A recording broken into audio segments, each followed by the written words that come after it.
Hi again, Mark here from Talking Bass. So, with recent events unfolding around the world, some of you might find that you have a little more time on your hands than usual, and that might mean only one thing: more time for practicing your bass. So this week I've got a little something special for you all that should help with getting your fingers moving and that's accessible for all levels of playing. We're going to look at some chordal bass riffs. This is a teaser lesson from the upcoming Chords for Bass Guitar course over at Talking Bass. Most of you in the Talking Bass community will know this has been a work in progress for quite some time, and we're finally approaching release. It's a 3-module course containing over 50 video lessons alongside a set of PDF workbooks and practice tracks. The course takes you from simple 2-note intervals all the way through triads, 7th chords, inversions and extensions, before finally finishing up with a look at creating a complete solo bass arrangement. This is the first lesson in the course that starts you off with learning 2 simple riffs just to get your fingers moving and accustomed to holding down basic 2-note chords or dyads. This is to get you started before moving into all the theory that goes with learning chord construction and application. You don't have to worry about that at this stage, just learn the riffs and have fun. So, check out the link in the info below to access the lesson material and tracks. Stay safe out there and enjoy the lesson. So, the first riff makes use of some simple power chords and thirds and sounds like this.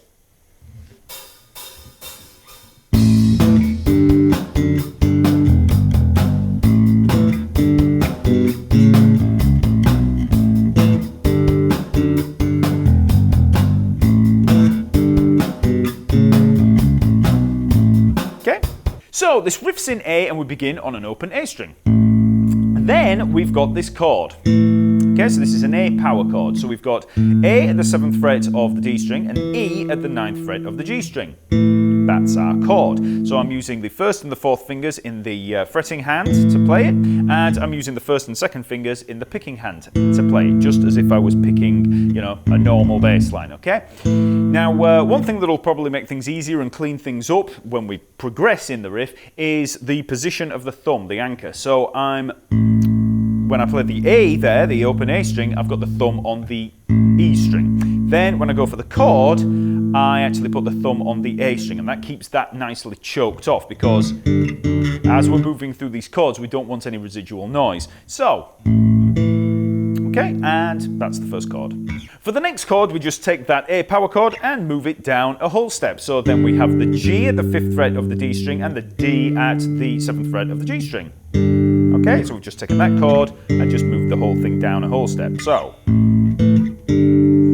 okay, so that's our start. Then keep those fingers there on that power chord there, and all we're going to do is take that first finger and we're going to move it down to the F sharp at the 4th fret of the D string. Now don't worry about what this chord is, I'll be covering all this as we progress through the module, but that's our next chord. So,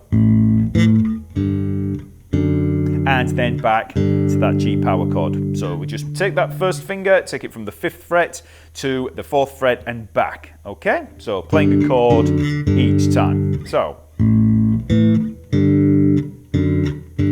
okay.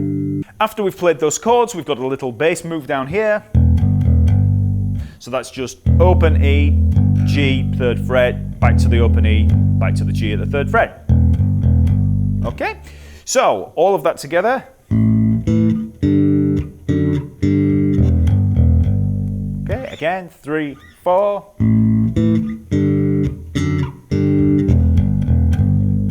The next bar is rhythmically the same, we just have a couple of different chords in there. So we begin exactly the same with our move from the open A string up to the A power chord, down to the G power chord. But then instead of this move, we actually have these 2 little thirds here. So we have G and B there, so that's a major third. We've got the 5th fret of the D string and the 4th fret of the G string. And then we just shift that whole thing up a whole step so that we have a major third on A. So that's the 7th fret on the D string and the 6th fret on the G string. Okay, so. Okay, so just slightly different from. Okay, finally we finish off with another little bass move. Okay, so this is open A string, then C sharp at the 4th fret, back to the open A string, and then up to the B at the 2nd fret. Okay, so this is just in place of you know, that E, G, E, G. We've got A, C sharp, A, B. And then we're back to the beginning. So let's put all of that together on that second bar. So we have... And that's it.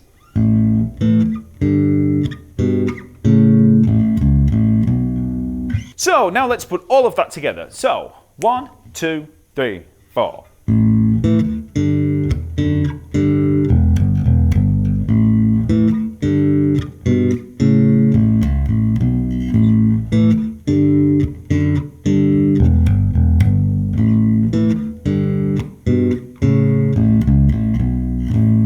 Try playing that slowly to begin with, just getting used to the feeling of holding down these chords, you know, playing more than one note at a time. You know, really concentrate on getting the finger strength up there, because at first, you know, it might hurt a little to hold down those notes. But once you've got that down, you can build up speed and then play it with the backing track.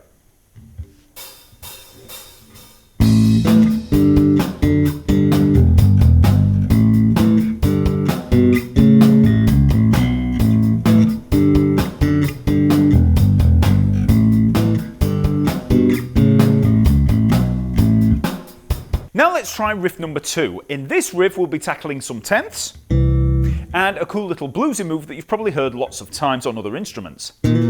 So the riff sounds like this.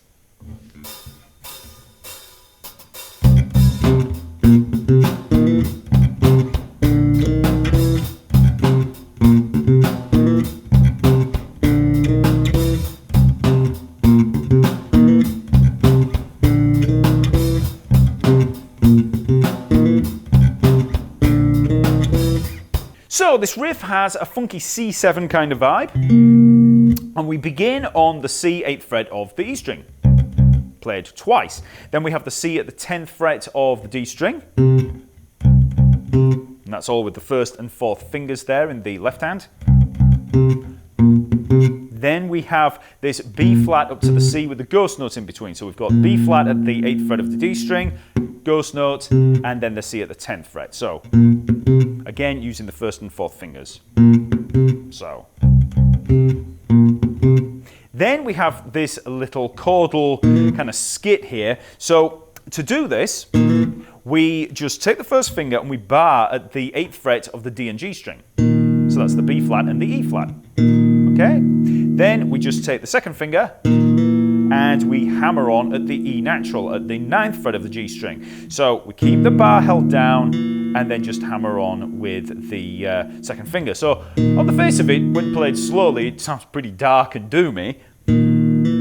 But when we play it quick, we've got this cool little funky bluesy vibe. So, okay, the beginning of the 2nd bar is pretty much the same as the 1st bar, but we miss out the 1st beat, so we miss out that 1st C there, okay? And that's because we've got these that little 16th note move just before the bar. So when we come in on the 2nd bar, it's 1 and 2, okay? So 1 and 2, just that single octave. So altogether, that's... Finally, we have these tenths. Okay, so all we have here is the 1st finger there on the B flat at the 6th fret of the E string, and we hold down with the 4th finger at the 7th fret of the G string. That's actually a 10th, and obviously I'll be covering all of this in the upcoming lessons. So don't worry too much about what that is for now. And you have the choice of either playing that with the 1st and the 4th finger or the 1st and the 3rd finger. I generally go for tenths with the 1st and 4th finger, okay? It just keeps the hand a bit cleaner. So that's the 1st major 10th there. So B flat and the D up on the top, and then we just take that same pattern and we just shift it up 1 fret at a time, okay? So we then move up to the B and the D sharp, and then up to the C and the E. Okay, and that's it. In terms of the picking hand, when you play these tenths, I tend to play with the thumb and the 2nd finger because it just sits nicely in terms of the spacing. But you can play with the thumb and the 1st finger, you know, the index finger, if you want to. But like I say, I just feel it's a little bit easier playing it there with the 2nd finger. But either way, it doesn't really matter. So that's the 2 bars of the riff. But when it comes to the repeat, again, just like in the 2nd bar, you'll have to miss out the very 1st note. Okay, so once again, we have 1 and 2. Okay, that's because of the move. Okay, so you just miss out that first beat. So let's put all of that together slowly. 2, 3, 4.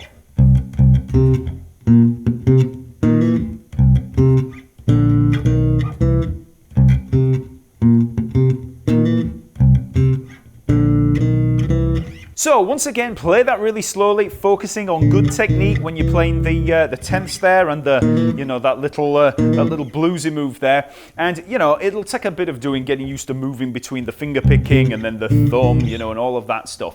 But again, like I said, this is just a starter, just to give you a taster. If it's too difficult at the moment, don't worry, because we're going to be building up in simple steps. So let's have one last listen to that with the backing track.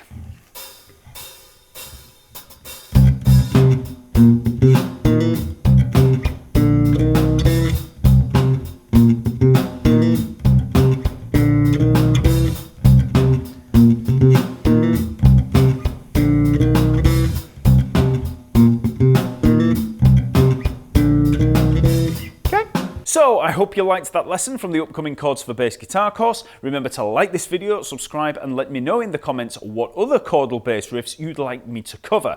Also, check out the lesson map over at Talkingbass for over 350 free bass lessons on every topic imaginable. Okay, stay safe out there, and I'll see you next week.